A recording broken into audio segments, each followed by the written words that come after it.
చంద్రబాబు నాయుడు గారు వచ్చాక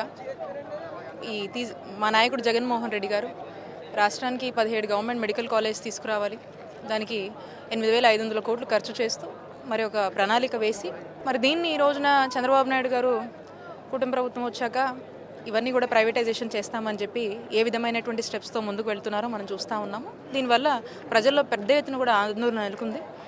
సో కాబట్టి వైద్య విద్య చదివేటువంటి విద్యార్థులు ఇబ్బంది పడుతూ ఉన్నారు.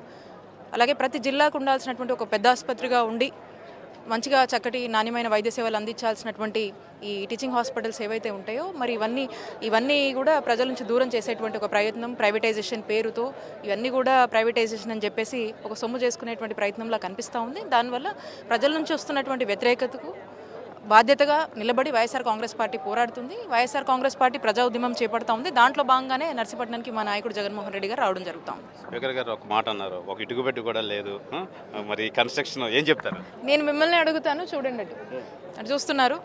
మరి ఇక్కడ కన్స్ట్రక్షన్ అనేది కనిపిస్తూ ఉంది. మేము 3rd ఫేజ్కి ఈ కాలేజ్ని ప్లాన్ చేసుకున్నాం. 3rd ఫేజ్లో ఉన్నటువంటి 7 కాలేజీల్లో భాగంగా ఇది ఒక కాలేజ్ ఉంది.